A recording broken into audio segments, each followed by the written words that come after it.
Electricity chapter आज पढ़ा पिलामाने तुम सब चार्ज विषय पिला बेलू जाच बैटेरी सहित परिचित अच्छ तेणु वोल्टेज कथा भितर तुम जाच से वार्डटा आगु शुणीच ड्राई सेल तार्थ शुष्क सेल जोटा गोटे सेल आम देखीचे शुष्क सेल रे तार रासायनिक प्रतिक्रिया घटिले देखो गोटे पटे पॉजिटिव थी आ गोटे पटे नेगेटिव थी जोटा पित्तल टुपी लगी को आम कहवा पॉजिटिव टर्मिनाल आ जोटा दस्तापात तल पटटा ताको नेगेटिव टर्मिनाल कहवा। एटा गोटे ड्राई सेल एठारे रासायनिक प्रतिक्रिया घटी इलेक्ट्रॉन गुड़िक दस्तापातर पाखरे जमा हुए इलेक्ट्रॉन जमा हुए तेणु एठारे विद्युत विभवांतर सृष्टि हुए तेणु विद्युत विभवांतर सृष्टि हेले एक प्रकार बल पड़ी इलेक्ट्रॉन को प्रवाहित कराइब। ये इलेक्ट्रॉन गुड़िक परिवाही तार मध्य जदि कौन एक बल्ब मध्य दे प्रवाहित हेले पित्तल टोपी पाखक से आसी था जहाद्वारा बल्ब रे थिबा फिलामेंट इलेक्ट्रॉन प्रवाह को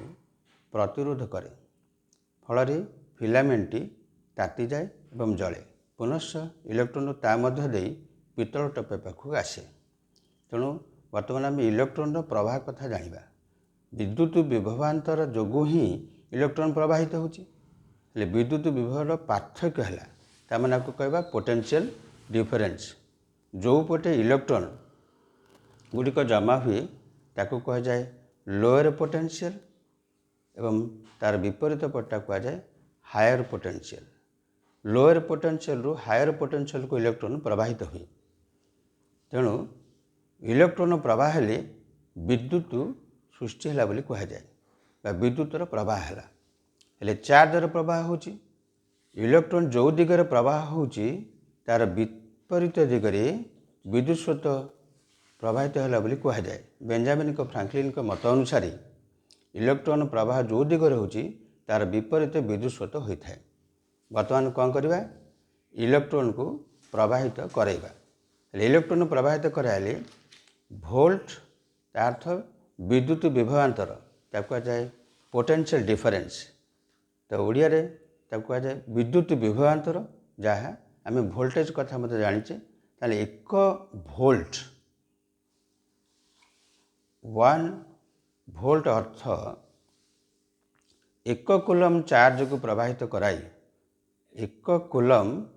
चार्ज को प्रवाहित कराई 1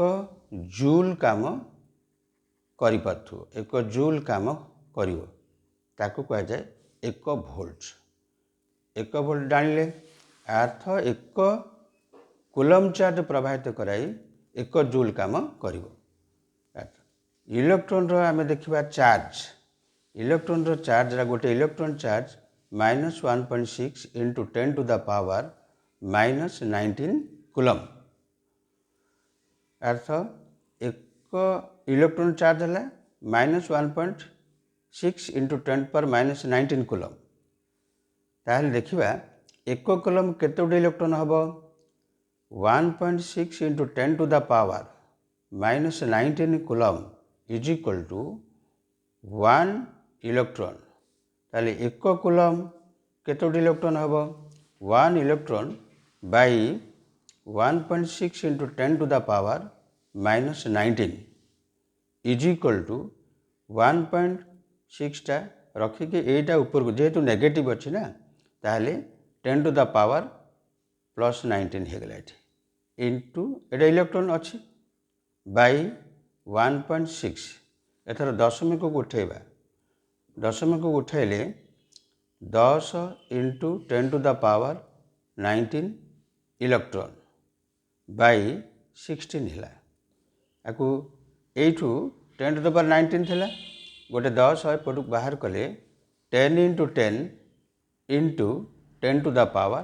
18 इलेक्ट्रॉन है बाई 16 अच्छी ताले 100 into 10 to the power 18 electron by 16 आपको आम लघिष्ठ कले 6.25 into 10 to the power 18 electron है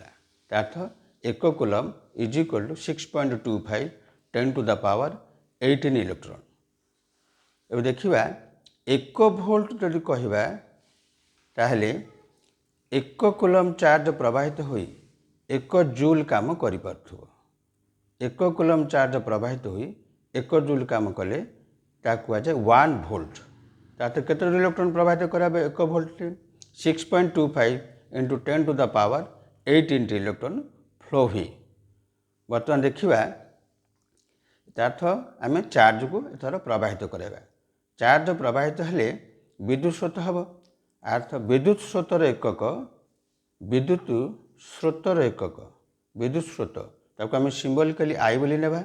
आर एकक हम एम्पियर एम्पियर हम आ सिंबलिकली ए बोली लिखिबा 1 एम्पियर अर्थ 1 सेकेंड्रे 1 कूलम चार्ज प्रवाहित हेबाक हम 1 coulomb charge by 1 second 1 सेकेंड्रे 1 coulomb charge प्रवाहित हेले ताहाको कहा जाए 1 ampere earth 1 सेकेंड्रे 6.25 into 10 to the power 18 T electron प्रवाहित हम 1 सेकेंड कहा जाए 1 एम्पियर।